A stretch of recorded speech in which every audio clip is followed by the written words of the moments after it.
आज हम बात करने वाले हैं इजराइल और ईरान के युद्ध की, जिसमें कि आज हमें बताने को मिलेगा, क्या जानने को मिलेगा, कौन सा देश सबसे ज़्यादा ताकतवर है, कौन सा देश अपनी भूमिका ज़्यादा तेज निभा सकता है। इन सब चीज़ों के बारे में, किसके पास कितना बारूद है, कितना गोला है, किसके पास आरडीएक्स है, आरडीएक्स मतलब समझ रहे हो कितना भी पावरफुल हो, उस चीज़ के बारे में आज हम बात करने वाले हैं। तो बने रहो इस वीडियो के साथ में। अगर नए हो तो सब्सक्राइब कर लेना चैनल को सब्सक्राइब कर लेना यार, इम्पोर्टेंट है थोड़ा सा। बात आते हैं वीडियो के ऊपर। तो इजराइल और ईरान के युद्ध की बात तो किसी को पता है नहीं है, ऐसा तो हो ही नहीं सकता। अब आते हैं जैसे न्यूज़ रिपोर्टर हमारे हैं जो गोदी मीडिया कहलाती है, तो वो क्या न्यूज़ बना रहे हैं, वो न्यूज़ बना रहे हैं इस चीज़ को लेकर के एक अलग सी साइकोलॉजी बना दी है उन्होंने कि दूसरे जो मुस्लिम देश हैं तो उसे जाके टॉर्चर सा करना है ताकि उन्हें हेट मिले, ताकि इंडियन ऑडियंस देखे और उन्हें भी लगे नो हाँ कुछ मिल रही है, मतलब समझ रहे हो नहीं, तो हाँ कुछ बुरा सरा हो रहा है। अब तो एक लड़का हो रहा है रौनक नाम का, उसके बारे में बात करेंगे हम किसी वीडियो में।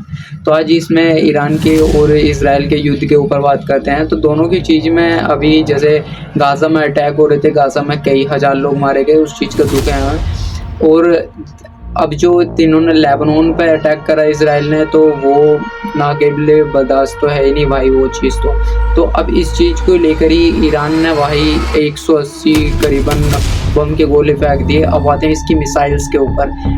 तुम्हें पता है कि जो इजराइल है इसकी जो टेक्नोलॉजी है, जो ये बम बारूद तुम्हें पता है ऑटोमेटिक डिटेक्ट करके ये मार देता है वहाँ से। हिंदी में बता रहा हूँ सब चीज़ें ताकि तुम्हें समझ में आ जाए, बाकी इंग्लिश में बता दूंगा, कोई दिक्कत नहीं उसमें। तो ये क्या होता है कि एक जैसे हमारे देश से मिसाइलें निकल के दूसरे देश में जा रही हैं, तो वो डिटेक्ट करके वहाँ से निकल के मिसाइलें तोड़ देता हूँ। तो इस मिसाइल का खर्चा भी बहुत बड़ा होता है, तो इजराइल को इस चीज़ का घाटा होगा ही होगा।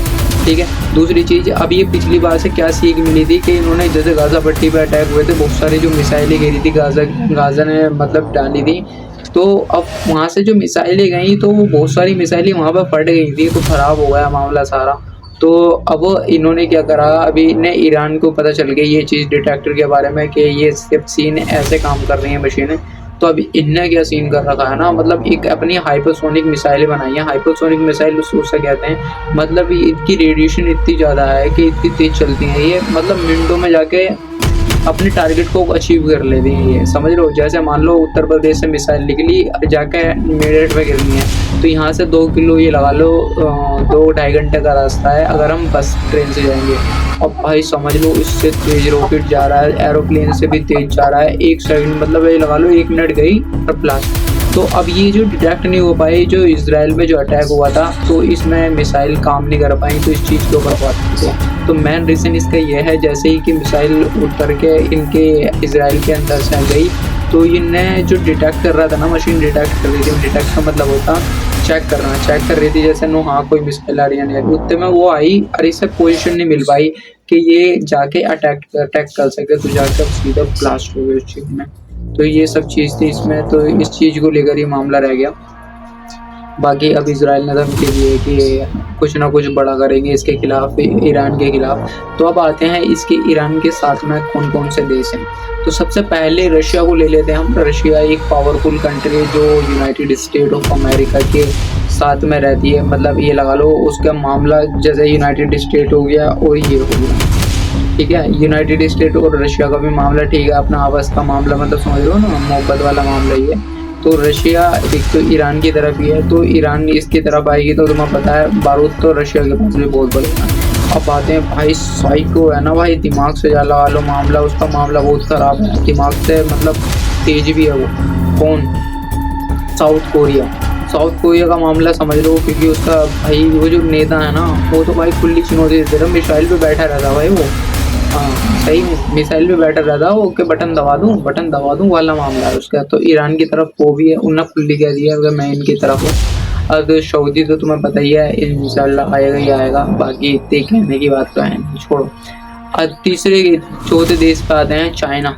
चाइना तुम्हें पता है कि यूनाइटेड स्टेट ऑफ अमेरिका और रशिया इनके सबके बराबर का है, ये एक ही देश सबको पछाड़ सकता है। तो ये सब चीज़ हो गई, ये सब देश हैं, ये बड़े बड़े देश हो गए। तुम्हें पता, उंगलियों पे गिनवा दिए मैंने बड़े बड़े देश। तो अब तुम्हें पता बड़े देश ही ईरान के साथ में है। तो भाई इजराइल और यूनाइटेड स्टेट क्या ही कर लेगा, क्या लच्छा बनाएगा, ये पराठा बनाएगा। अब आते हैं कि इजराइल के साथ में कौन कौन है। यूनाइटेड स्टेट तो तुम्हें ही पता ही होगा, और यूके के एक दो देश और हैं, ब्रिटिश हो गए, जर्मनी हो गया, ये सब चीज़ें इनके साथ में मिलेगी।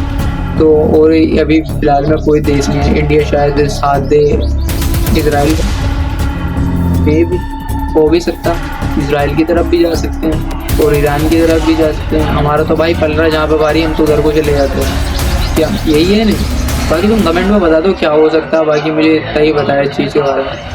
मिलते हैं नेक्स्ट वीडियो में, सब्सक्राइब कर लेना।